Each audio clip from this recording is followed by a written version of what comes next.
Introduction to the background. Nestled quietly on the edge of a sprawling forest in rural Oregon was the modest town of Silver Creek. For decades, it had been the kind of place that seemed untouched by the chaos and crime often associated with larger cities. A place where neighbors knew each other by name, the high school football team was the highlight of Friday nights, and Main Street looked like something plucked straight out of a Hallmark card, complete with a diner, a general store, and a small-town charm that felt like it belonged to a bygone era. It was a community built on trust, routine, and a sense of safety passed down through generations. But in the summer of 2023, the serenity of Silver Creek was shattered. The thick canopies of pine trees that framed the outskirts of the town, once a playground for kids and an escape for hikers, took on a darker and more sinister reputation. Women were disappearing. It wasn't just any women, it was young women, seemingly plucked randomly from their lives. First, it was Katie Bloom, a 25-year-old waitress at the Forest Grill. She was last seen walking to her car after finishing the late shift. Her disappearance sparked initial concerns, but the police chalked it up to a runaway situation. Maybe Katie had gotten tired of small-town life, people thought, and had bolted for the bright lights of Portland or Seattle. But before Silver Creek could move on from Katie's vanishing, another young woman, 21-year-old Emily Grayson, disappeared. Emily was the town librarian's assistant, beloved for her kind demeanor, and her way of recommending the perfect book for anyone who stopped in. She'd gone for her usual early evening jog on the path near the woods and never came back. Her running shoes were later discovered neatly placed on the side of the trail, as if left there intentionally, almost mockingly. The pattern was subtle at first. The town didn't want to believe it. Local authorities avoided linking the cases, calling them isolated incidents. But the whispers began. Women were vanishing without a trace. Over the next 3 months, the count reached 5. 5 young women, students, waitresses, cashiers, gone, leaving behind little more than cryptic traces and unanswered questions. Each disappearance sent chills through the town, unraveling its postcard-perfect image. At first, the local Silver Creek Police Department treated it like any missing person case. Interviews, search parties, even helicopters scouring the vast, dense forest. But the deeper they dug, the less sense it all made. There were no ransom notes, no clear signs of struggle, no overt indications of foul play. The victims didn't seem connected. Different friend groups, different jobs, different lives. Local bars closed earlier, parents tightened curfews, and once busy trails saw fewer visitors. Fear seeped into everyday life. It wasn't long before conspiracy theories sprouted. Were these the actions of a serial killer? A mysterious cult operating in the forest? Or was it something even darker, something supernatural? The FBI eventually stepped in when local and state police hit one dead end after another. They too faced the eerie and infuriating absence of tangible leads. The central point of fear in the town was the pines, an expanse of forestation spanning miles. As beautiful as the trees were, they were also an impenetrable labyrinth. Dark, quiet, full of hidden spaces untouched by humans for decades. Hunters always spoke of the weird sense of being watched in those woods, but their stories had always been dismissed as part of the folklore surrounding Silver Creek. Now people started to wonder if those stories were more than fiction. The pines became a place to avoid, a dark blot on the map where even the most loyal long-timers were hesitant to go. The more imaginative residents began to weave chilling tales about what might be lurking there, while the more pragmatic ones started locking their windows and leaving porch lights on all night. The real breaking point came when a local newspaper ran a headline that read, "Is there a monster among us?" Suddenly everyone began to suspect everyone else. Friends avoided eye contact, neighbors double-checked who was walking down their street. The friendly veneer of Silver Creek began to crumble, exposing the undercurrent of paranoia coursing through the town. And while gossip and fear spread like wildfire among the locals, one person, a figure hidden in the shadows of society, watched it all unfold with satisfaction. Somewhere in the quiet, unreachable corners of the pines, someone knew exactly what had happened to those missing women, and they weren't done yet. The first disappearance. It all began on a seemingly ordinary Friday night. Katie Bloom, a 25-year-old waitress at the Forest Grill, had just wrapped up her late shift. The grill was a beloved local diner, frequented by truck drivers passing through town, groups of high school kids grabbing milkshakes after football games, and regulars who'd order the same slice of pie every visit. Katie, a bright-eyed young woman with a perpetual smile and a down-to-earth charm, was the kind of waitress everyone loved. She had an uncanny way of remembering exactly how much cream someone liked in their coffee, or what kind of syrup they preferred on their pancakes. People in Silver Creek knew her not just by her name but by her kindness. "Katie's such a good kid," Mrs. Henderson, one of the older regulars, would say as Katie refilled her coffee cup. "That girl's got a light about her, she'll go places." But on that night, the light in Katie's world was snuffed out. Her shift ended at 11 p.m. By 11:15, she had punched her time card and waved goodbye to her co-workers. The restaurant was quiet, save for the clinking of dishes being washed in the back. Katie tossed her apron in her locker, grabbed her purse, and headed out into the cool summer night. The parking lot was dimly lit, shadows creeping into every corner. But Katie, like most people in Silver Creek, didn't think much of it. After all, this was home, a sleepy, safe town where crime was almost non-existent. Digging her keys out of her bag, Katie walked to her car, a slightly beat-up red sedan, which she jokingly called her vintage beater. Normally, she'd be in the driver's seat within seconds, heading back to the small apartment she shared with her cat, Whiskers. But that night, something, or someone, interrupted that routine. A man approached her. The security cameras from the Forest Grill, though grainy and limited in their range, caught a fleeting glimpse of him. Tall, lean, and wearing some kind of baseball cap, his face was obscured by shadows. The footage showed the man stepping into the light from the diner's porch and stopping about 5 feet from Katie as she stood by her car. He seemed casual, hands in his pockets, his manner non-threatening. People would later speculate that he must have been charming, persuasive even, because Katie didn't flee or look alarmed. Instead, she paused. The footage captured a brief exchange between the two. Words were spoken, though the cameras had no sound. Katie nodded at something he said. Was she being polite? Was she agreeing to something? No one could say for sure. Then, in the camera's final frame, Katie turned toward him, and they walked out of view, heading toward the edge of the parking lot. That was the last time anyone saw Katie Bloom. When Katie didn't show up to her apartment that night, no one immediately sounded the alarm. After all, young people in a small town occasionally went off-grid for a night or two. Maybe she went to a party, maybe she stayed at a friend's place. But when Katie failed to show up to her shift the next day, the staff at the Forest Grill grew concerned. Katie was reliable. Clocking in late wasn't in her nature, much less missing an entire shift without warning. By the time the weekend was over, her friends and co-workers had started calling around. Her phone went straight to voicemail. Her social media accounts remained completely inactive, which was unusual for Katie, who often shared posts about her cat, sunset photos of the pines, or silly memes. Her disappearance didn't add up, and by Monday morning, an official missing persons report was filed with the Silver Creek Police Department. The investigation started simply enough. Officers visited Katie's apartment, which appeared untouched. The TV remote was still on her coffee table, a bowl of cereal sat half-eaten on the counter, and a pair of sneakers were neatly placed by the door. There were no signs of a struggle, nothing to suggest Katie had planned to leave. Her cat, Whiskers, was hungry and meowed pitifully at the officers as they searched. Next, they reviewed the surveillance footage from the Forest Grill, a move that unearthed the chilling moment of Katie's last known interaction. The footage left more questions than answers. Who was the man talking to her? And why hadn't she screamed, run, or shown any visible distress? He could have been someone she knew, Sheriff Tom Howard suggested during an early press conference. Based on her relaxed body language in the footage, it's possible she trusted him. But that theory didn't sit well with Katie's friends. "She didn't mention meeting anyone new," said her best friend Marcy.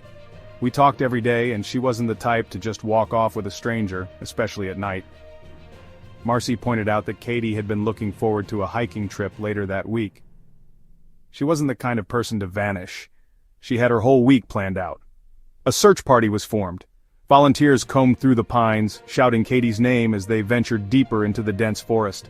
Helicopters with thermal imaging scanned the area from above, and officers on horseback covered the trails. But for all their efforts, they found nothing. No sign of Katie, no clues, no evidence of foul play. It was as if she had been swallowed by the darkness that hung low over Silver Creek that night.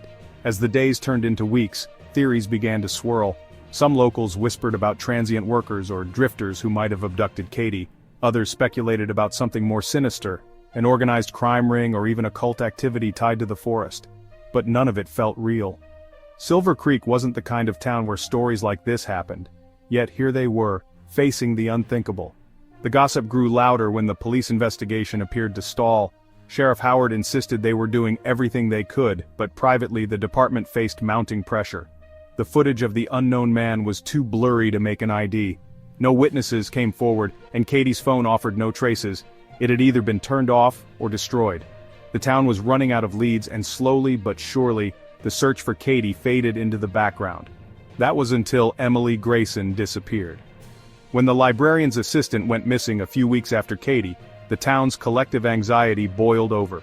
The media latched onto the story, and for the first time, Silver Creek became the center of unwanted attention.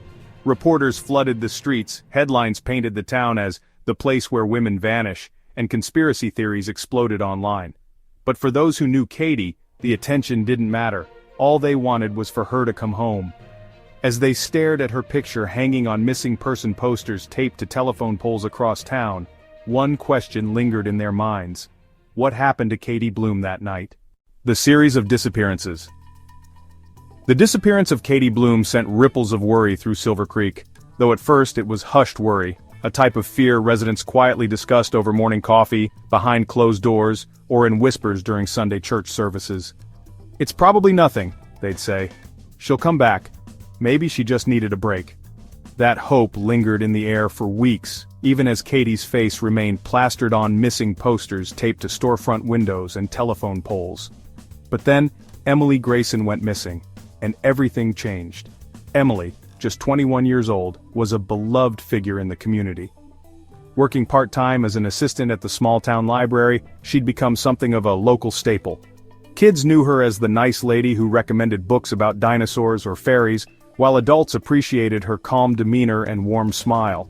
Her light blue bicycle was often spotted parked outside the library or leaning against the diner wall during her lunch breaks. One evening, Emily told her co-workers she was heading out for her usual jog along the Creekside Trail, a well-known dirt path that wove through the edges of town and skirted just shy of the pines. She promised to meet her friends later for a movie marathon at her house. When she didn't show up, her friends assumed she'd lost track of time. But as hours passed, unanswered texts turned into frantic phone calls, and by morning, Emily was officially declared missing. Her disappearance struck a chord of collective panic across Silver Creek. This wasn't just another young woman who had made an impulsive decision to vanish or run off in frustration. No, Emily was grounded and responsible. Everyone who knew her said the same thing: she wouldn't just leave. Something or someone had taken her. The search for Emily was intense from the very beginning. Search parties armed with flashlights, dogs, and two-way radios scoured the Creekside Trail. Volunteers, including neighbors, friends, and even school kids, joined law enforcement in combing through tall grass, checking under bridges, and peering into the dense woodlands bordering the trail. Yet, their efforts yielded nothing but a single heart-stopping discovery: Emily's bicycle, leaning against a tree just off the trail. The bicycle was found undamaged, its chain still in place, its tires intact. But its location was perplexing. It wasn't at the start of the trail where Emily was last seen, nor at her usual endpoint. It was in a stretch of forest where the trail curved closer to the darker parts of the pines. The bike's placement felt deliberate, as though someone had intentionally left it there to taunt searchers. When Sheriff Tom Howard was asked during a town meeting whether the cases of Katie and Emily were connected, he hesitated. "We're exploring all possibilities," he replied diplomatically, but the townsfolk weren't buying it. Whispers of a serial predator began to spread, no longer idle speculation but spoken as if fact. And then came the third disappearance. Nicole Herrera was a 19-year-old college freshman home for summer break. With her kind eyes and adventurous spirit, she was a familiar face at the hardware store where she worked part-time to save for her tuition. Nicole was known for her habit of walking home through the Oak Ridge neighborhood, a stretch of suburban streets where porch lights cast long, warm shadows on well-manicured lawns.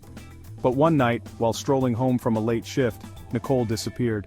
Her parents reported her missing the next morning, frantic. Nicole's phone, keys, and wallet were discovered in a neat pile near the curb of a cul-de-sac on her walking route, an eerie echo of Emily's abandoned bicycle. The neatness of the arrangement sent chills down the spines of investigators. One officer whispered during the search, "It's like he's leaving breadcrumbs, like he's daring us to catch him." By then, local tensions had reached a boiling point. 3 young women missing in less than 2 months? People stopped calling it a coincidence. Teachers warned their students to stick together, mothers dropped everything to drive their daughters home, even if it was just a block away, and shops began closing earlier as the sun dipped below the horizon. The media caught wind of the story after Nicole's disappearance and descended on Silver Creek like vultures. The once peaceful town was now the backdrop of a horror unfolding in real time. Headlines like "Mystery in Silver Creek, Where Are the Women?" began appearing in local and state newspapers. News vans crowded the parking lot outside the tiny Silver Creek police station, cameras rolling, interviewing increasingly worried townsfolk. Sheriff Howard did his best to manage the hysteria, holding press briefings and maintaining a calm front.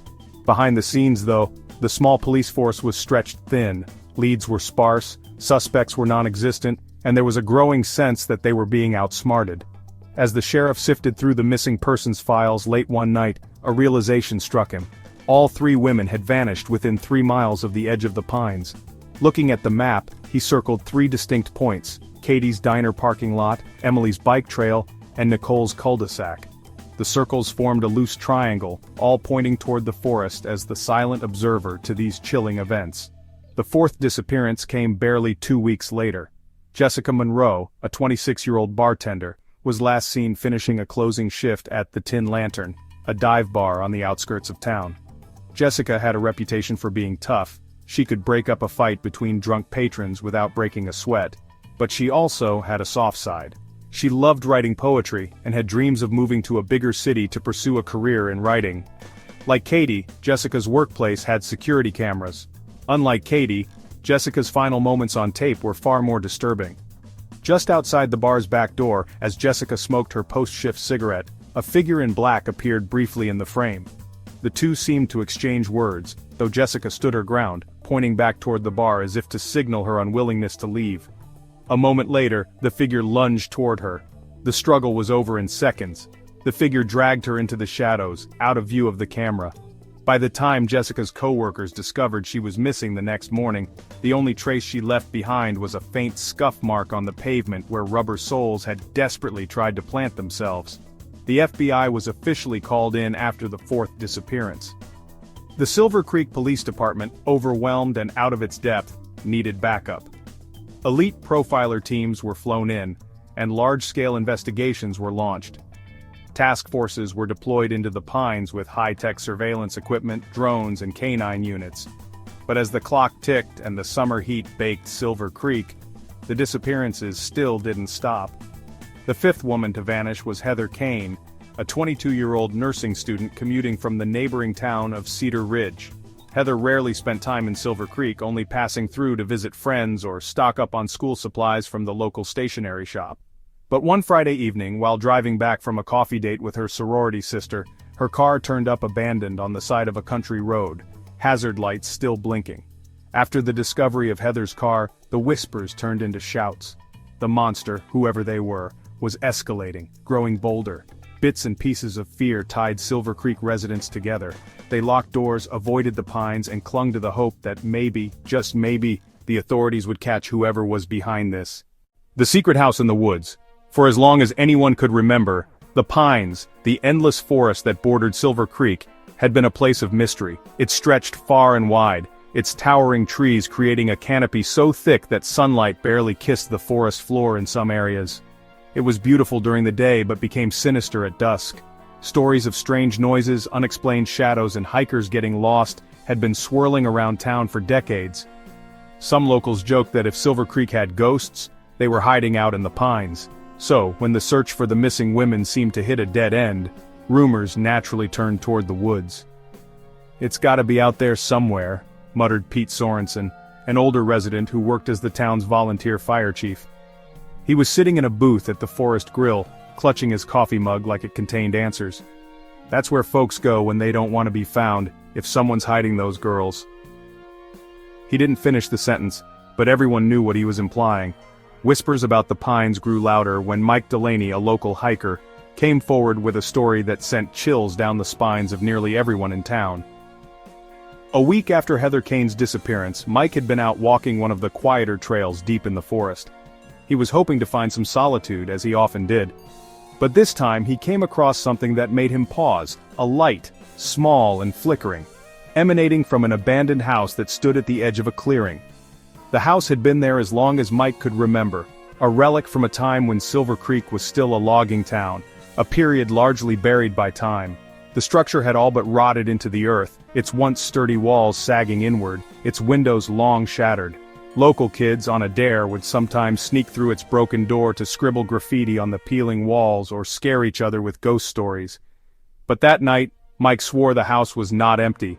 "I saw it," he told Sheriff Tom Howard when he reported the incident. "There was light coming from inside. Not like a flashlight, a steady light. Could have been a lantern or something. Someone was in there." The sheriff raised an eyebrow. "Did you go closer?" "Are you out of your damn mind?" Mike shot back. "Hell no, I got out of there quick, but I swear, Tom, it wasn't normal." The sheriff, though skeptical, relayed the information to the investigation team. It didn't take long for the FBI agent stationed in town to take an interest. By then, the Pines had become a central focus of their investigation, with its thick terrain and countless hiding spots. A rundown house tucked deep in the woods? It was too perfect to ignore.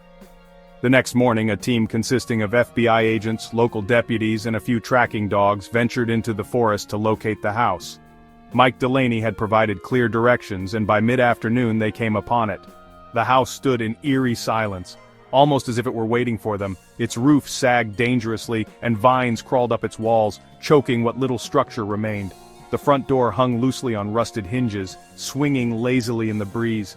From a distance the place felt lifeless, but as the team approached, the first unsettling detail became clear: footprints.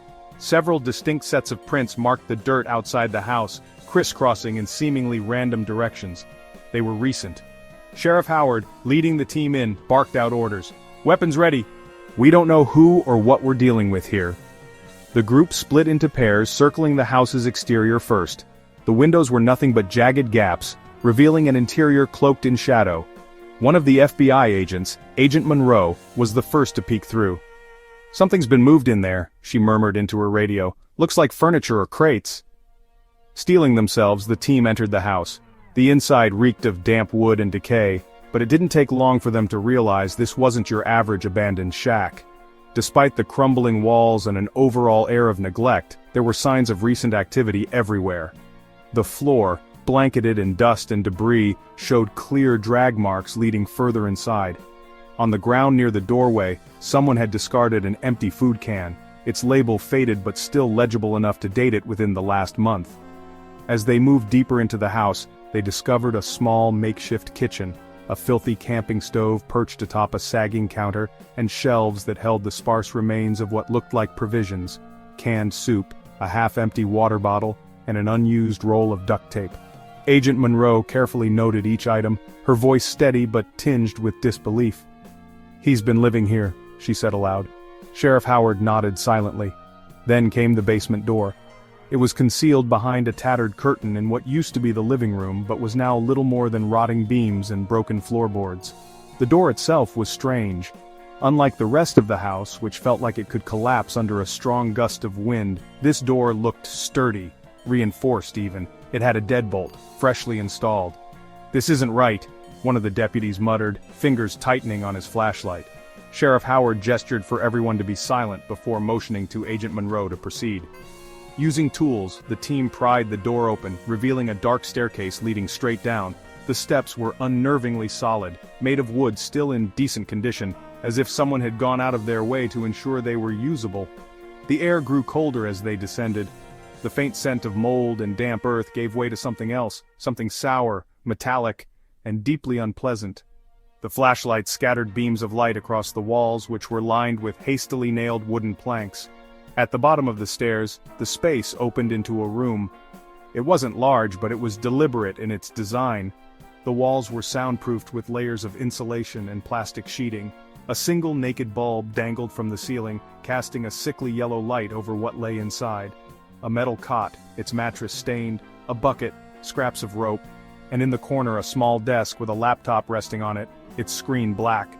The laptop was attached to a webcam mounted on a tripod, its lens staring blankly into the room like an unblinking eye. There was no sign of the missing women, but the scene screamed of captivity. Agent Monroe's face hardened. "This isn't just a hiding spot, this is a holding cell."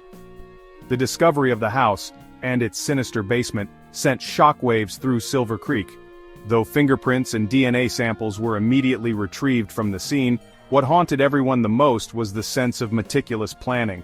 Whoever the perpetrator was, he had spent time and effort constructing his lair, ensuring its isolation and functionality. The cops knew he wasn't just hiding in the woods, he was hunting from them. The survivor emerges. It was a humid, overcast afternoon when the quiet of Silver Creek was shattered by a frantic, desperate sight. A young woman stumbled out of the tree line bordering the pines, barefoot and barely able to walk. Her face was streaked with dirt, her clothes torn and bloodied, and her arms were covered in bruises and scratches as if she had clawed her way through the dense underbrush. For a moment, the few drivers on the nearby highway thought she might have been playing some cruel prank. She looked like a character from a horror film. But then she collapsed, face first onto the shoulder of the road, her chest heaving as she tried to inhale the damp, suffocating air. That woman was Lily Chapman, and she would become the turning point in the investigation. The first to arrive at the scene was an off-duty paramedic, Jackson Reed, who had been driving home after a long shift. Jackson would later tell reporters that at first glance, Lily didn't even look human. She was so thin, so pale. Her eyes looked hollow as if she hadn't slept in weeks. She was shaking so badly I couldn't even hold her upright, he said. As Jackson carefully wrapped her in his jacket and called 911, the only phrase Lily could muster in a weak, cracked voice was, "Help me. I escaped." She escaped from what? Jackson wondered aloud, adrenaline coursing through him as he waited for first responders. But looking at the state of her body, her raw wrists that suggested she'd been bound, her sunken cheeks that betrayed starvation, he knew whatever she had fled from wasn't just a bad situation. It was horror incarnate. Lily was rushed to the local hospital where doctors immediately began treating her for severe dehydration and malnutrition. She had cuts across her arms and legs, consistent with someone who'd been navigating dense woods without proper protection. She also bore older injuries, scars on her wrists and ankles, bruises in various stages of healing, and what the attending physician chillingly described as the kind of psychological trauma you see in hostage situations. When she finally regained enough strength to speak, her first words to Sheriff Howard, who sat at her bedside, notebook in hand and a deep furrow in his brow, were chilling. "He's still out there. He told me he's not done." The sheriff leaned forward, his pen poised over the pad. "Lily," he said softly, "we're going to do everything we can to make sure he can't hurt anyone else, but I need you to tell me everything. What happened to you?" Tears filled Lily's eyes as she nodded, her voice trembling as she began to recount her story. She told the authorities she had been abducted 6 weeks earlier while walking to her car after finishing a late shift at the pharmacy where she worked. She didn't notice the man approach her until it was too late. He struck her in the back of the head, and when she awoke, her wrists were bound, and she was in the back of a moving vehicle. "There was this smell," she said, her hands clutching the thin hospital blanket tightly. "Like metal and sweat. I couldn't see anything, but I knew we were driving for a long time. The road bumps. I'll never forget that sound." Finally the vehicle stopped. She wasn't sure where they'd gone, but the air felt colder, thicker, almost. She was dragged inside, down into what she realized was a basement. Every step down the staircase felt like she was being walked toward her grave. The details she described of the basement matched exactly what the authorities had found in the hidden room beneath the abandoned house in the pines. "There was a cot I had to sleep on," she said, her voice wavering as she recalled the memories. "It smelled awful, and it was covered in these dark stains. I think blood. He would throw food down there when he remembered. Bread, water, nothing else. No one was supposed to survive in there for long." But worse than the physical conditions was the psychological torture. Lily said her captor never hurt her directly, but he delighted in breaking her spirit. He'd sit at the top of the stairs in the shadows, watching her silently for hours, the weight of his eyes heavier than any chain. Other times, he'd speak as if comforting her, but the words were twisted. He'd say things like, "You're lucky I chose you," she whispered, her voice dropping nearly to a whisper. "And I could have left you to rot, but I'm giving you a purpose." When she didn't respond to his attempts to engage her, whether through terror or some warped form of intimacy, he would flip. He'd throw things, sometimes he'd scream, call me useless. Then he'd leave and lock the door, but you could hear him pacing right above you. Waiting. Sheriff Howard, listening intently, clenched his jaw so tightly his teeth ached. Lily's escape, she revealed, happened during one of those moments when her captor was overcome by rage. The man had stormed out, furiously slamming the basement door, but this time, He had been careless, forgotten to turn the deadbolt. "I thought I was dreaming," Lily recalled, shaking her head as if still unable to believe her luck. "But it was real. The door swung open and for the first time in weeks I saw light." On shaky legs she'd crept up the stairs and made her way out of the house. She was barely coherent, lost in a labyrinth of towering trees and disorienting night sounds. She ran until she couldn't anymore, hitting branches and tearing through brush, desperate to escape before he realized she was gone. The moment she saw the highway she felt her knees give out. "I don't know how I made it," she told Sheriff Howard, tears streaking her face. "But I don't think I'm the first. I think there were others before me." Lily's account reinvigorated the investigation. Every detail she remembered, though foggy and fragmented, helped the authorities piece together the puzzle. Her description of her captor was chilling. A man in his late 30s or early 40s with dark hair, pale skin, and eyes that could freeze your blood. "It's not just the way they look at you," she said. "It's the way he knows you're scared and he loves it. He feeds on it." Most haunting of all, Lily said she didn't believe he'd chosen her by chance. "He was watching me," she insisted. "The way he talked, it was like he knew me, knew everything about me, where I worked, where I parked my car. He planned it." Her testimony painted a grim picture, but it offered a glimmer of hope, too. Lily Chapman wasn't just a victim, she was a survivor, and her escape gave investigators the edge they needed. As Lily was wheeled back into her room to rest, Sheriff Howard stepped into the hallway, his face dark with determination. "He's made a mistake," he muttered to Agent Monroe, who stood waiting for an update. "He let her get away." Monroe nodded grimly. "And now he knows she's told us everything." The search for the monster stalking Silver Creek wasn't over, but for the first time the authorities had what they needed to hunt him down. The search and grisly discovery. The revelation by Lily Chapman that she had escaped from the hidden basement in the woods set off a flurry of action in Silver Creek. Her testimony painted a chilling picture of captivity and torment, giving investigators both a location and a renewed sense of urgency. Sheriff Howard and FBI agent Monroe organized a raid on the abandoned house, determined to uncover every dark secret buried there. The house seemed even more sinister now that they knew what had happened within its walls. The warped wooden boards creaked underfoot as the team cautiously entered. The suffocating scent of damp rot and lingering decay filled the air. But there was something deeper now, something sharper, fouler. As the search team moved deeper into the house, an unshakable sense of dread hung over them. Lily's description of the basement was accurate to an eerie degree. Every detail corroborated her chilling account. The metal cot, the stained mattress, the camera on the tripod gazing into nothingness. But Lily's statement had also hinted at something more, something hidden, possibly buried. "We haven't seen all there is to see here," Monroe muttered. Her flashlight illuminated the far corners of the space, highlighting scuffed walls and debris-covered floors. "If he's been here as long as she says, he didn't erase every trace of himself." It was one of the forensic techs who noticed the loose flooring. At first glance, the wooden planks in the corner of the basement seemed no different from the rest, but the dust around them didn't quite settle the same way. "Sheriff," the tech called out, kneeling by the boards. "Something's been tampered with here." The team held their breath as they pried the planks free, one by one.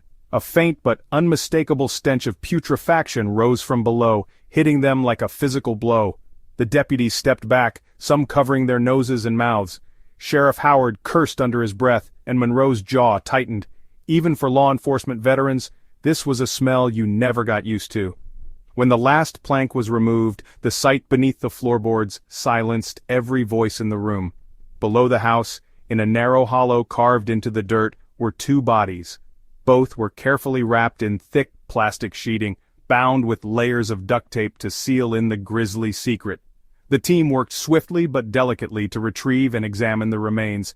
As they lifted the first body from its shallow grave, a streak of blonde hair slid out from beneath the plastic. It didn't need to be said aloud. They all knew what they were looking at. The coroner's preliminary examination on site revealed the first body was heavily decomposed, but the size, build, and scraps of clothing matched Katie Bloom. The second body, slightly less decayed, was later identified as Emily Grayson. The forensic anthropologist whispered the word that no one wanted to say: strangulation, both of them. The revelation rocked everyone in the room. For weeks the town had been clinging to the faintest hope that the missing women might be alive, hidden somewhere waiting to be rescued. But this discovery brought those hopes crashing down. "I was praying we'd find them alive," Sheriff Howard admitted later in a press conference. His voice cracked just slightly as he continued, "But instead, we found this." The search continued, now with the grim knowledge that these graves might not be the only ones. The basement walls were carefully examined for hidden compartments, with officers tapping on boards and searching for anomalies. A back room, which at first appeared empty, yielded a treasure trove of deeply disturbing materials, a heap of ropes, scattered duct tape rolls, and a rusting toolbox filled with various tools that had been repurposed for sinister means. The items carried with them the sickening weight of intent. On a makeshift desk in the corner of the room, buried beneath a pile of scribbled notes and scrawled maps of the forest, was a ledger. The book was thin, but meticulously organized. Each page held a list of names, some crossed out, some circled, and others ominously underlined. "What the hell is this?" Monroe said, picking it up carefully with gloved hands. As she scanned the pages, the blood drained from her face. Each name had corresponding notes alongside it. Addresses, habits, schedules. It became painfully evident that this was a chilling catalog of the victims' lives before they were taken. "He's been watching them," she murmured. Her voice was hollow, almost as if she were speaking to herself. "Every single one of the women, for weeks, maybe months." The most haunting find, however, came from an old camcorder tucked into a corner of the basement. Its battery had long since died, but the memory card was intact. Back in the lab, investigators uncovered hours of footage. It began innocently enough, clips of the forest, random scenes of hiking trails, and abandoned parts of the town. But gradually, the content turned sinister. The camera captured women as they went about their daily routines, completely unaware they were being filmed. Katie leaving the forest grill, Emily jogging along the creekside trail, Nicole Herrera walking down her cul-de-sac. He had hunted each of them, stalking them as they moved through their lives, the lens transforming their world into a predator's playground. The final clips showed interior shots of the basement, each barren and foreboding, but what froze everyone who watched it was that, in the last video, the camera had been deliberately turned to face the cot in the center of the room, its stained mattress exposed under the pale yellow light. The voice of the man could be faintly heard on the video, though the words were distorted and difficult to make out. What they could discern was a sick sense of ownership in his tone, laced with arrogance and malice. By the end of the raid, the team left the house physically and emotionally exhausted. For hours afterward, no one could shake the horrors they had unearthed, both literal and figurative. Monroe, standing beside Sheriff Howard as the search wrapped up, spoke gravely. "This man, he doesn't just do this for power, he's enjoying it. Everything he's left behind, it's like he wants us to know how good he is at this." Howard silently nodded, his thoughts too heavy to put into words. The discovery of the remains vindicated Lily Chapman's testimony and confirmed what everyone feared. The man behind these crimes was methodical, ruthless, and above all, far from done. The search now shifted. It was no longer just about finding evidence, it was about finding him. Every officer in Silver Creek, every FBI agent brought into the town now shared one common goal: to stop the monster lurking in the shadows before he chose his next victim. A portrait of the suspect and the hunt. The discovery of the basement and the horrors it held left no doubt. Whoever the perpetrator was, he wasn't simply an opportunistic criminal. He was meticulous, calculated, and unapologetically ruthless. The house in the pines, the hidden basement, the carefully curated ledger of names, it all pointed to someone who had been planning and executing his crimes for years. But now, for the first time, the authorities had enough evidence to start unraveling the man behind it all. The first break in the case came from the inventory. Everything about the house was deliberate, from the materials used to construct the soundproof basement to the specific items left behind. Each object was combed over by forensic teams. They pulled fingerprints from the slick surface of the duct tape, smudged prints from the food cans, and DNA samples from the stains on the cot. But the most crucial piece of evidence wasn't the physical remnants. It was the ledger. The handwritten entries in the book were obsessively detailed, listing the routines, habits, and even grocery lists of the women the suspect had targeted. His research was methodical to the point of being terrifying. He had sketched maps of their neighborhoods, marked roads they used most frequently, and circled locations like parking lots or jogging trails. "What kind of person does this?" Agent Monroe muttered as she flipped through the pages in the fluorescent-lit lab. Every time she read the notes, it felt like stumbling straight into the mind of the predator. Phrases like "routine unchanged" or "likes to run at dusk" were scrawled next to the women's names. "This isn't just about domination," Monroe said to Sheriff Howard as they reviewed the evidence. "This is obsession. He doesn't just hunt them, he learns them, down to the smallest details like he's solving a puzzle. This guy probably knows these women better than their closest friends do." Howard nodded grimly. "That means he's good at blending in. Someone this careful. He doesn't stand out, he hides in plain sight." Based on the evidence and Lily Chapman's testimony, the FBI's profiling team pieced together a chilling portrait of the suspect.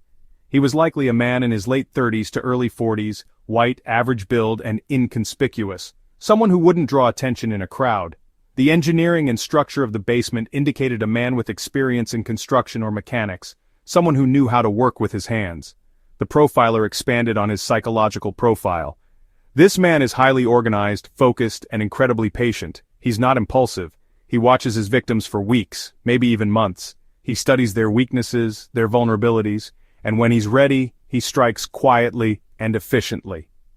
That level of precision suggested the suspect might have a background in a highly disciplined field. Military, law enforcement, security. The ideas hung in the air like a bad smell. Lily's description added another layer to the profile. She described his voice as calm, slightly monotone but sharp. "Like he was giving orders," she said. "Even when he was threatening me, it was like he wasn't angry, he was in control." That detail stood out to Monroe. Someone who could stay composed under those circumstances likely had experience manipulating people. The next phase of the investigation focused on cross-referencing known offenders in the area. They combed through military discharge records, construction permits, and even anonymous tips from locals who had started calling in every flicker of suspicion they could muster. It was a grueling process. Each lead seemed to vanish into thin air, until one small, seemingly insignificant clue changed everything. A red pickup truck. Lily had mentioned seeing flashes of red paint beneath the dirt-encrusted windows of the vehicle used to transport her. It wasn't much to go on, but a local mechanic shop reported servicing a similar truck just weeks before the first disappearance. When the FBI followed up, they found the owner had paid cash for the repairs. He had used fake identification but left behind a slip with a partial name, J. Carter. "Jason Carter," Sheriff Howard said aloud, his voice carrying the weight of disgust as the team pieced things together. Jason Carter, 39 years old, had lived in a nearby town for the last 6 years. He worked odd jobs in construction and repair, always keeping to himself. People who had met him described him as polite but distant, charming but evasive. Years earlier he had been discharged from the military under murky circumstances, rumors of violent outbursts and abusive behavior toward his ex-wife surfacing as they dug deeper. The pieces began to align, but Carter had slipped away. By the time they connected his name to the crimes, he was gone. Tracking him became a race against time. Carter's knowledge of the woods and abandoned properties gave him an advantage, but the FBI was relentless. They used security camera footage from gas stations and toll booths to piece together his movement. At one point, Carter had stopped at a small-town hardware store, purchasing zip ties, duct tape, and other items that sent shivers down the investigators' spines. "This isn't a man who's running to hide," Monroe said during a strategy meeting. "This is a man who's running to set up somewhere new." As the team closed in, they uncovered more of his disturbing methods. Jason Carter had not only chosen Silver Creek because of its isolation, but because of its complacency. It was the perfect place to hide in plain sight, a small town where crime was rare, and people trusted their neighbors. Every choice he made, from selecting his victims to building the basement, was coldly calculated. The most chilling realization came when they discovered a remote storage locker Carter had rented under an alias just outside Silver Creek. Inside was a collection of women's belongings, hair ties, shoes, torn pieces of fabric, each tagged with a name. It was a macabre keepsake collection, trophies from every life he had stolen. "He's daring us to stop him," Howard said, exhaustion in his voice. This is a man who doesn't think he's going to get caught." But he underestimated the determination of the investigators. They poured every resource into tracking him, knowing full well that Carter wasn't done. In his twisted mind, this wasn't the end game. It was only the beginning. The hunt for Jason Carter became a national story. News outlets splashed his face across television screens, warning surrounding states of his potential whereabouts. Community members doubled down on their precautions, locking doors, keeping children indoors, and reporting anything suspicious. "He's out there," Monroe said, staring at the map of possible locations marked with pins. "But we'll find him. He thinks he's smarter than us, but people like him always slip up." And as night fell over a town still trembling in fear, the hunt for Jason Carter pushed forward, because stopping him wasn't just about justice anymore, it was about survival. A high-stakes pursuit. The chase began with a tip. A local farmer outside the neighboring town of Birchwood had spotted a man camping on the outskirts of his property, well hidden near an abandoned barn. The description matched Jason Carter almost perfectly. Dark hair, lean build, a red pickup truck parked just barely in view of the barn. Sheriff Howard and Agent Monroe didn't hesitate. Within minutes, a full tactical team was assembled. Every officer and agent in the area knew this could be their one shot to capture the man who had terrorized Silver Creek and shattered its peace. "This is it," Monroe muttered to Howard, as their convoy of unmarked SUVs trailed through the winding back roads leading toward the farm. The setting sun cast long shadows across the horizon, the dense trees lining the road growing darker by the minute. "It's the best lead we've had. If he slips through our fingers tonight, he might disappear entirely." Howard's hands gripped the steering wheel tightly. "We won't let him," he said through clenched teeth, though the weight of his words hung heavy in his chest. He didn't dare admit the fear gnawing at the edge of his mind. A man like Carter, slippery, calculating, and cold-blooded, might already have an exit strategy. This could be a trap. When the tactical team arrived at the farm, the atmosphere was electric. Flashlights darted through the shadows as officers spread out, forming a perimeter. A team of FBI agents scouted the barn's exterior while local deputies flanked the wood line. Everyone moved with precision, the tension thick enough to choke on. Agent Monroe signaled the team to halt, crouching as she inspected fresh tire tracks leading toward the barn. "He's here," she said, her voice calm but charged with urgency. "Truck's still warm, he hasn't been here long." Howard nodded, giving the silent signal for the team to close in. Flashlights illuminated the barn's creaky wooden walls, cobwebs clinging to the beams, and hay scattered across the dirt floor. For a moment, everything was silent save for the soft crunch of boots on the ground.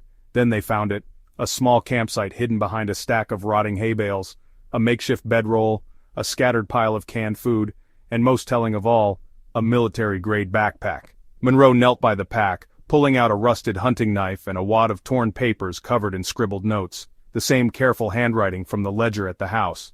"This is his," she said firmly. "He's been planning something." Suddenly, the radio crackled to life. "Possible movement in the tree line behind the barn," came the voice of one of the deputies stationed outside. Howard's stomach dropped. "He's running," he growled, bolting toward the back entrance as the team scrambled to follow. As if on cue, a figure erupted from the shadows of the trees, sprinting with uncanny agility. Even in the fading light, it was unmistakably Jason Carter. He was wearing a dark hoodie, a baseball cap pulled low over his face, and clutching something metallic in his hands. "Freeze!" one of the agents roared, their flashlight catching the glint of the object, a handgun. Carter didn't turn. He dove into the thick brush, disappearing into the forest as gunfire erupted. 2 sharp cracks split the air, bullets slicing through the trees where Carter had just been. The officers pursued, their shouts echoing into the night. The chase tore through the forest, branches snapping underfoot as Carter weaved through the terrain like a ghost. Monroe and Howard pushed forward with the others, their flashlights bouncing wildly as they followed Carter's trail of broken branches and disturbed leaves. The deeper they ran, the darker the forest grew, the dense canopy swallowing up the moonlight and plunging everything into near-total darkness. Monroe's voice came over the radio, sharp and certain. "He knows this land. He's not running blind. He's leading us somewhere." Howard's breath came in ragged gasps as he pushed forward. "Keep on him," he commanded through the comms. "Don't let him get to whatever he's planning."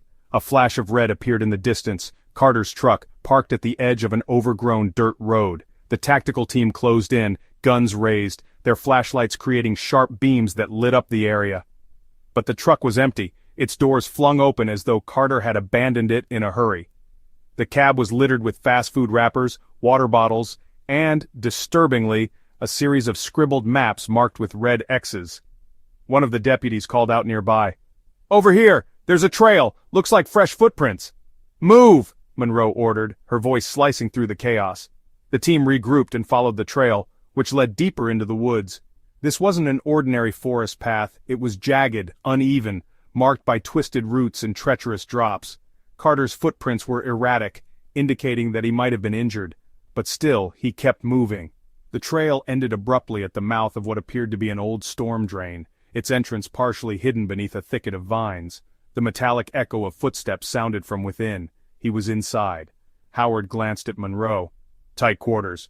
Monroe nodded grimly. "He'll make his stand in there. He knows he can bottleneck us." The team prepared to enter, flashlights cutting through the pitch-black interior of the drain.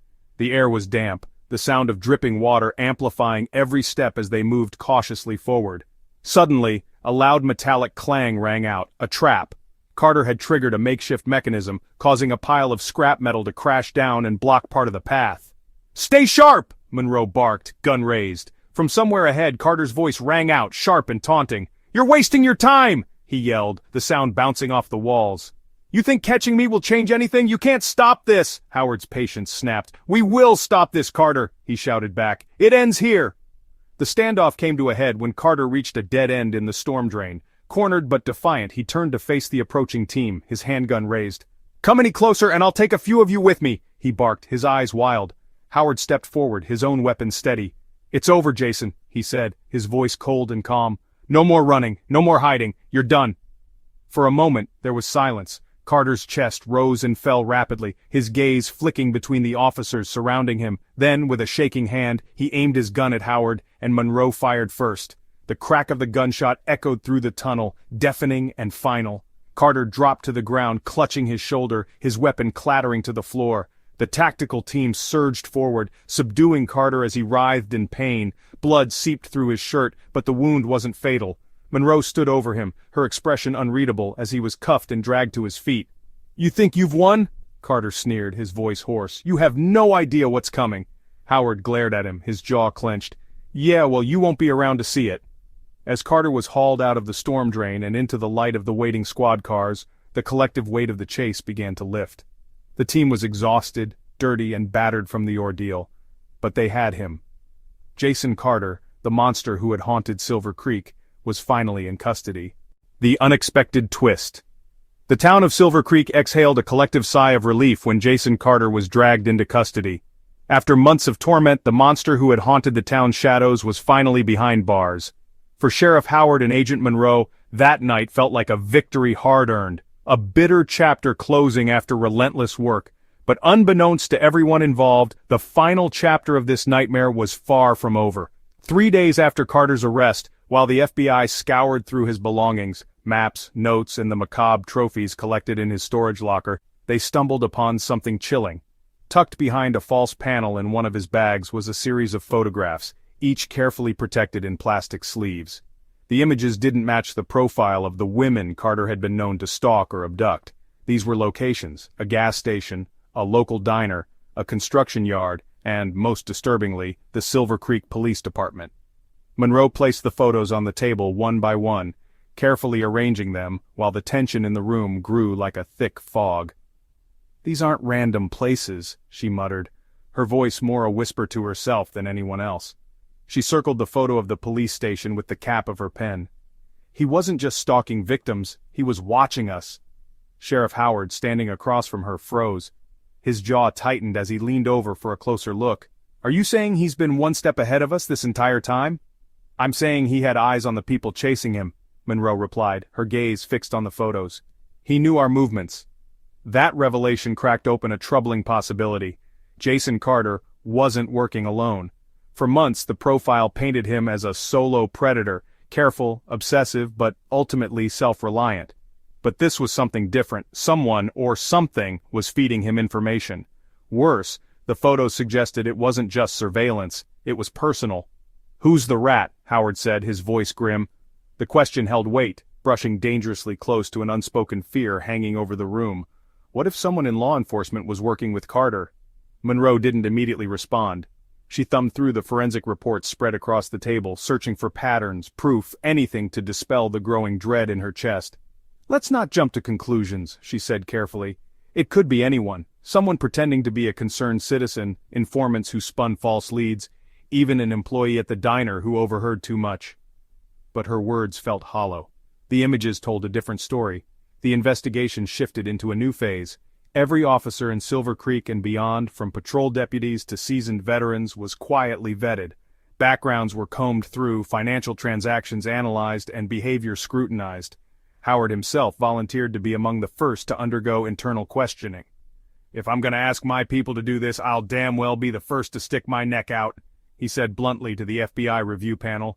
Yet tension simmered beneath the surface. The camaraderie that had fueled months of relentless searching began to fray. Whispers spread through the station like wildfire. Deputies cast sideways glances at one another, silently questioning who could have betrayed them. It was an unspoken but deeply uncomfortable fact. If Carter had an accomplice, they had to be close. Things took a darker turn when a clerk at the county archives discovered something unusual. A property lease buried in legal files revealed an unlisted cabin deep in the woods near the pines, leased to a man under an alias, Gregory Wells.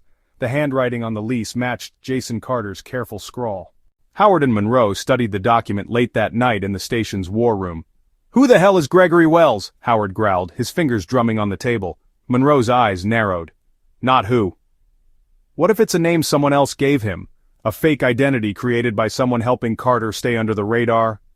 Before Howard could respond, an FBI technician burst into the room, out of breath and clutching a series of documents. "We've got something," she said, laying out several files. "It's not just the cabin lease. Bank records show someone wired Carter money, 3 separate transactions. The funds came from an account under the same alias, Gregory Wells. But here's the kicker. The bank account was flagged for suspicious activity, traced back to an IP address belonging to someone inside the Silver Creek Police Department." Howard's stomach turned to ice. For a moment he couldn't speak. This can't be right," he said, his voice shaky. "Someone in my department?" Monroe leaned forward, her expression hardening. "It gets worse. The account activity overlaps with critical points in our investigation. Right before the raid on the house, before we closed in on the barn, they knew we were coming."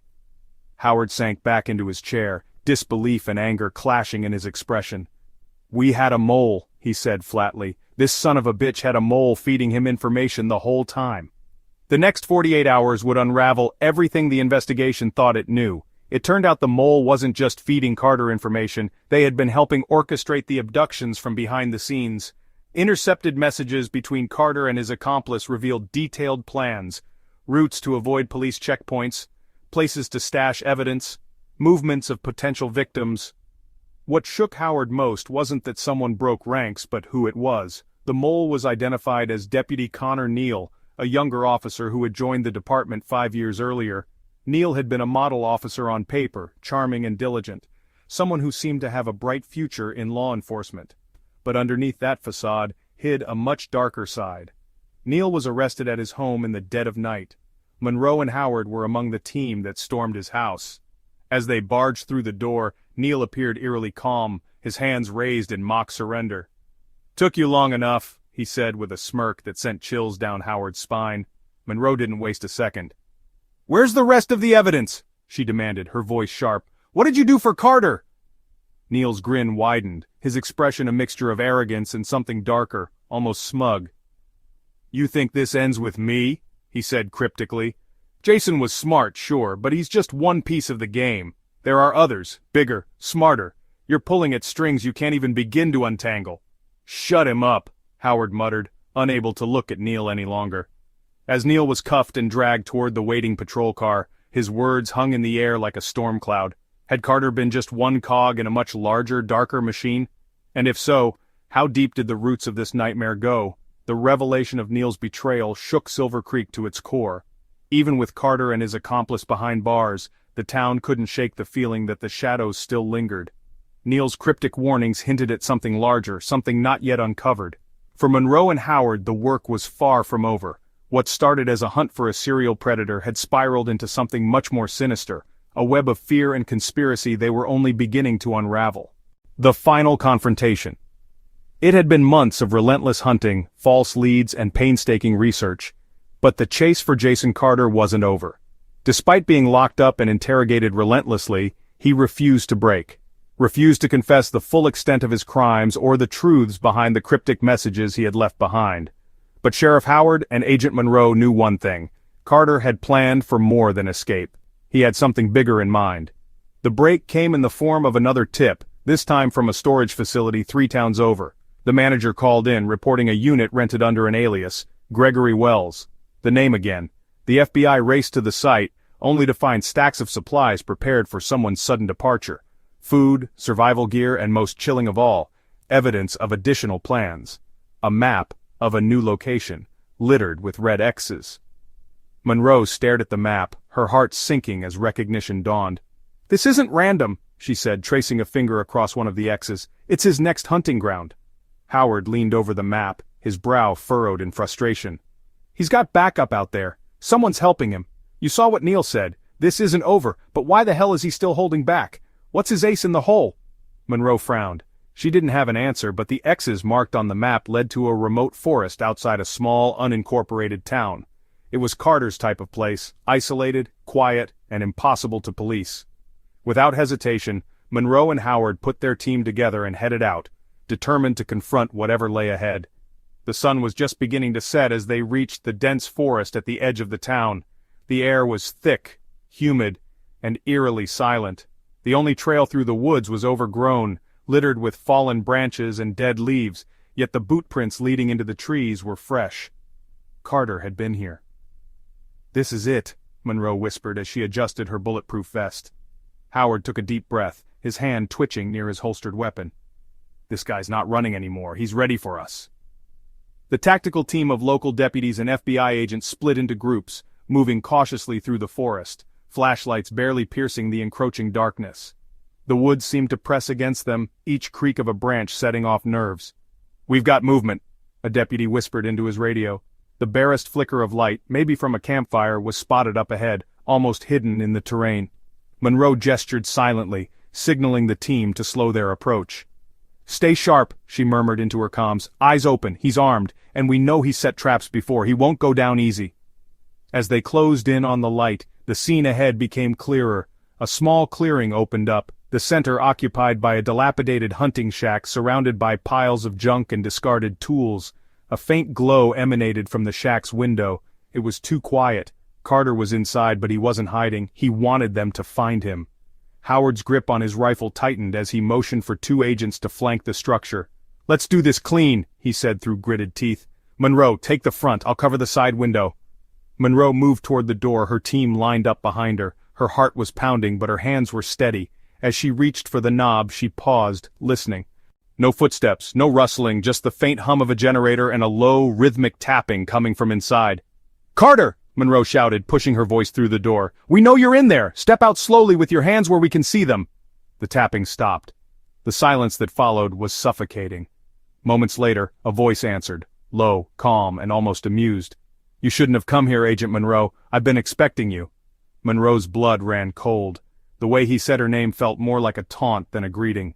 She tightened her grip on her weapon. "You're out of options, Carter. This ends here. No more games." The door creaked open an inch, revealing Jason Carter's face partially obscured by shadow. His expression was calm, eerily calm, for a man surrounded and outnumbered. One hand held the edge of the door, the other appeared to be hidden behind it. "You think you've won?" Carter said, his voice dripping with contempt. "You're too late. You think dragging me in will stop anything? You think this all ends with me?" He chuckled, a sound that sent a chill down Monroe's spine. "What are you talking about, Carter?" she demanded, stepping closer, her weapon raised. Carter stepped fully into the doorway, revealing his hand clutching a small, wired detonator. For a split second Monroe froze, her breath hitching. "You still don't get it, do you?" Carter sneered. "It's bigger than me, it's bigger than all of you, and it doesn't stop here. You're just scratching the surface." "Put it down!" Howard barked from the side window, his weapon trained on Carter's head. "You're done, Carter! Drop the detonator!" Carter smirked, his eyes scanning the team around him. "Done? Oh, Sheriff, I'm just getting started." Before Carter could press the button, Monroe fired. The shot rang out, flying true, and Carter stumbled backward into the shack, collapsing in the doorway as red bloomed across his chest. The detonator clattered to the ground, untouched. "Move in!" Monroe yelled, her adrenaline surging as the team surged forward. Howard kicked the detonator aside and cuffed Carter, who coughed weakly, his smug grin stubbornly clinging to his face despite his injuries. "You don't understand," he wheezed, blood staining his lips. "I'm not the last one. There are others, watching you. You'll never stop them." Monroe leaned close, her voice cold and steady. "Maybe not, but you're done. And we'll find them too." As Carter was dragged out of the shack by two agents, Monroe and Howard inspected the scene. Inside, the hunting shack was a grotesque mix of survivalist paranoia and meticulously crafted plans. Maps of other towns covered the walls, circles drawn around potential victims' homes. A whiteboard displayed crude outlines of future attacks, worse than anything Carter had done so far. Monroe stared at the grim evidence, her expression hardening. "He wasn't lying," she said quietly. "He wasn't working alone. There's more to this." Howard exhaled sharply, his hands on his hips. "We'll handle it, one step at a time." The night ended with Jason Carter loaded into the back of a reinforced van, his defiant expression finally giving way to exhaustion. The townspeople of Silver Creek would soon be able to rest, but for Monroe and Howard, it was only the beginning of uncovering the web Carter had hinted at. The cold confession. The room was silent except for the faint buzz of the fluorescent light above. Jason Carter sat in the cold metal chair, his hands cuffed to the steel table in front of him. His posture was relaxed, unnervingly so. He leaned back against the chair as if lounging, his lips curling into the faint shadow of a smirk. Sheriff Howard and Agent Monroe stood across from him, their arms crossed, both watching him with the kind of disdain they usually kept well hidden. But this wasn't just any criminal. It was Jason Carter, the monster. For an hour he hadn't said a word. He just stared, his sharp eyes occasionally flicking between the two of them, studying, like prey he intended to dissect. Monroe couldn't decide whether his calm demeanor infuriated her or unnerved her more. It was Howard who finally broke the silence. "All right, Jason," he said, pulling out the chair across from him with a scrape loud enough to make Monroe wince. He seated himself slowly, leaning on the table so he was eye level with Carter. "You know why you're here. You know what we've got on you. What I want to know is how someone like you ends up here." Carter's smirk widened, just slightly. "Someone like me?" His voice was smooth, almost charming, with a hidden edge of condescension. "What does that mean, Sheriff? Someone like me?" Howard clenched his jaw but forced himself to stay calm. He wasn't about to let this man get under his skin. Not tonight. "You're smart. You planned this whole thing. Years of hunting, stalking, building your little torture den. But now you're here, and you've got nowhere to run. You've lost, Carter, so why don't you stop wasting my time and tell me why you did it?" Carter tilted his head thoughtfully, as if actually considering the question. It was the first time he seemed willing to engage, and Monroe felt her heart thump louder in her chest. His lips parted into a slow, deliberate grin. "Why?" he repeated, his tone mocking. "Is that what you really want to know, Sheriff? Why?" He leaned forward slightly, his chained hands making a faint clink against the table. "You think this is about why? You think there's a reason that ties it all up in a nice little bow? Some trauma from my past? Mommy issues?" He laughed, low and derisive, like the very idea was a joke to him. Monroe's voice cut through his laughter, sharp and cold. She was done playing games. "What I think, Jason, is that you're desperate to feel like you're still in control. You've lost the fight, and now you're sitting here trying to convince yourself you're still the one pulling the strings." She leaned over the table, her tone daring him. "So why don't you prove me wrong? Tell us what you've been holding back." Carter's eyes narrowed slightly, but the smirk stuck. It was like he couldn't help himself. To him, this was still a game. "You really want to know?" he said, his voice soft now, barely audible over the hum of the light. "Fine, I'll tell you." He paused, just long enough for the tension to crawl up their spines. "I didn't do it for the money. I didn't do it to feel powerful. And it sure as hell wasn't for revenge. No, Agent Monroe." He tilted his head, his smile stretching wider. "I did it because I could."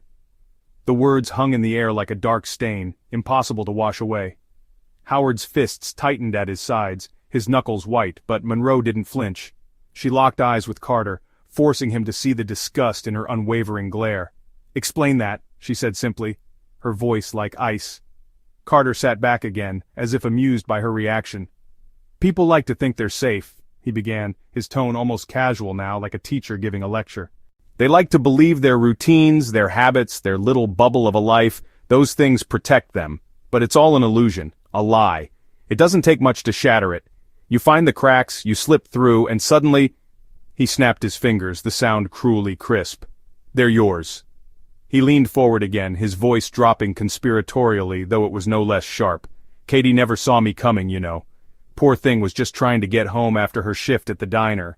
Emily? She ran eyes closed into the forest every damn day. Didn't even notice the trap until she was in it. Nicole, Jessica, Heather. They all lived their lives like no one was watching, but I was. And it was so easy. It's like they wanted me to take them." Monroe's stomach churned, bile rising in her throat. She didn't let it show. "You're a coward. she said, a pathetic excuse for a man who preyed on people who trusted the safety of their hometown. You don't scare me, Carter, you disgust me. Carter chuckled. You think I care what you think of me? I don't. His smile faltered slightly, but the darkness in his eyes seemed to grow. But you care what I think of you, don't you, Agent Monroe? All your rules, your sense of justice, your little badges and procedures, it doesn't stop men like me, it never will. Howard's voice cut across the room like the crack of a whip. Did Neil help you? He demanded, his fists planted on the table. How many others are out there working with you, or did you con him like you did everyone else? For a moment Carter's face froze and Monroe caught a flicker in his eyes. He was calculating, thinking, measuring his words. When he finally spoke, his voice was calm again, but the taunting edge was unmistakable. Neil was a tool, he said simply. A useful one, just like everyone else who's ever served their purpose. But don't think you've caught them all, Sheriff. Neil wasn't the last, not by a long shot. The room felt colder, the air heavier. Monroe exchanged a glance with Howard, both of their faces grim. You're lying, Howard growled, but even he didn't sound convinced. Carter grinned again, his teeth flashing briefly under the fluorescent light. Am I? He leaned back, his voice softer now, almost hypnotic. You think this ends with me? You think taking me out of the picture solves everything? You're so small-minded, Sheriff. There are others, smarter, better. You're pulling on a thread you can't even begin to unravel, and when it all comes undone, he smiled so wide it looked like a snarl, you'll wish I were your biggest problem. Monroe stepped closer to Carter, her voice ablade. If there are others, we'll find them, and if they're anything like you, we'll drag them out of the shadows too. You're not special, Jason, you're just another broken man who thinks causing pain makes him powerful. For the first time, Carter's smirk faltered. It was small, a flicker of anger behind his calm exterior, but she saw it. She'd hit a nerve. You'll never stop it, he hissed, his voice low and venomous. You're just scratching the surface. You have no idea how deep this goes. Monroe straightened, her icy gaze bearing down on him. She didn't say another word. Howard motioned to the guards, and Carter was dragged out of the room, still smiling to himself, but as the metal door swung shut behind him, that smile lingered in their minds like a ghost. That son of a bitch isn't bluffing, Howard muttered, his voice tight with suppressed rage. I know, Monroe said, her eyes hard as steel. But if there's more out there, we'll burn it all down before we let it touch another town. The final sentence. It had taken over a year for the case to reach trial. Jason Carter, the man known throughout Silver Creek as the monster who terrorized their town, sat shackled at the defendant's bench. Dressed in a plain orange jumpsuit, he might have seemed unremarkable, average even, had it not been for his demeanor. Where most men in his position might have appeared nervous or subdued, Carter exuded a strange, almost eerie calmness. His dark eyes scanned the courtroom, lingering on the faces of the victims' families seated behind the prosecution, as if he were memorizing each expression.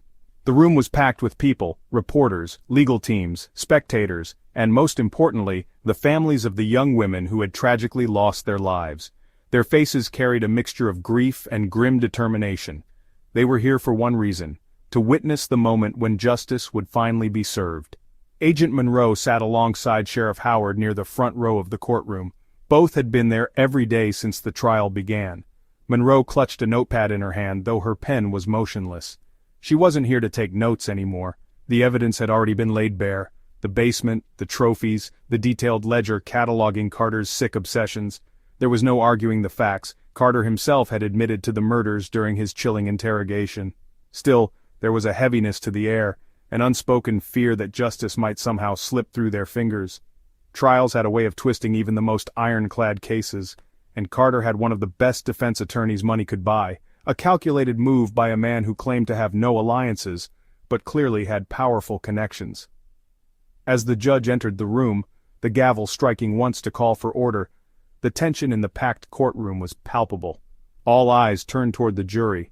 The trial had been a grueling, months-long saga. The prosecution had painted a devastating picture of Jason Carter's crimes. The opening statements were seared into everyone's mind, a haunting account of young women stalked, abducted, and brutally murdered.